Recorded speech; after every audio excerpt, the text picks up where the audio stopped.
Joining us now is Alexi McCammon, MSNBC political analyst and host of In Sync with Alexi podcast, and John Nichols is the national affairs correspondent for The Nation.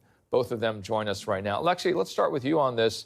The president-elect now looking for the second day, at least, on the holiday day of Christmas, focusing his interest here on Canada, Panama. There's also the interest of acquiring Greenland, which is consistent with his first administration. And as you know, Denmark owns Greenland.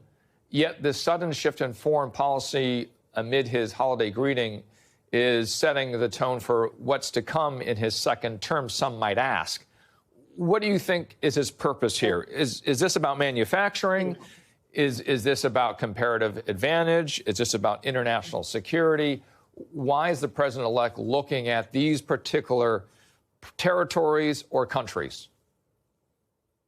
Yeah, it's a great question, and we have seen the ways in which he has almost tried to stiff arm or bully these countries into ultimately capitulating and doing exactly what he wants. We've already seen in, his messaging with the president of Mexico before, talking about a back and forth over immigration and the border, and having to see that world leader and others take to Twitter and other social media platforms to correct the record, essentially leaving us in a he said, she said when it comes to very important issues of foreign policy. And by the way, President-elect Donald Trump hasn't even taken office yet, and we're having to parse through what these things mean by way of what he's posting on Christmas Day, as you mentioned, on his Truth Social.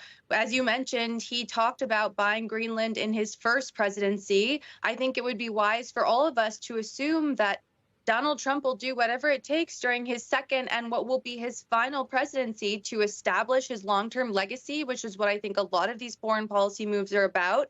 But more than that, to do many of the things he didn't accomplish the first time around, whether because of legal reasons or logistical issues or otherwise, we would be wise to assume that he will do nothing to stop this time around. John, one of the items that the president did post on was who he will be assigning to be U.S. ambassador to Panama. And he was saying yesterday that he is looking at Kevin Marino Cabrera to take on that assignment. He has also been saying about Panama, as you know, the fees through the Panama Canal are too high. They tend to be about the same or a little bit less than the Suez Canal when we looked at that and spoke to a transportation shipping expert over the last couple of days. And Panama saying, the president saying, no interest in any of this in terms of the United States taking back control at any point. What do you make of Kevin's background and his ability potentially to implement what the president would like to do with Panama if he is, again, approved by the Senate to be the ambassador there? Sure. You're talking about a local elected official in Dade County in Florida, who has good experience down there in dealing with some negotiations and some politics, who knows the region, because if you've ever been in Miami, people there do know Latin America, Central America, the Caribbean quite well, at least if you're engaged politically down there. So, I mean, in some ways, this seems like a credible pick.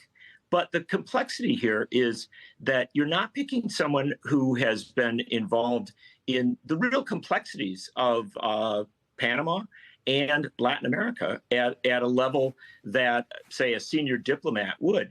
And a president of the United States, if he or she at some point is picking a diplomat to go into an assignment in a country where you're really asking to upend, very long-term arrangements and very long-term relationships, some of which intersect with not just the canal, but also with our relationship with China and our relationship with South America, Latin America. You would think you would want to have your most able diplomat in that situation. This isn't the approach that Donald Trump's been taking. By and large, in Latin America and other parts of the world, when he's picking ambassadors, he's picking people he knows or likes, or at least has had some contact with. And so it's much more of a personal selection on the part of Donald Trump, presumably picking somebody that he thinks will go and do exactly what he tells them to do. And we'll see how that plays out in Panama and in Mexico and in, frankly, a lot of other countries in the region. Alexei, two things you might take from what we see in the last 24 hours, that the president-elect has been working over the holidays, is looking at who will fill out his team, right? And number two, that he is selecting and working on specific individuals and communicating, as he has in the past, his decisions via social media. Quickly on that, because that is really an indication of how he'll be working in the future, weekends, holidays, and through social media.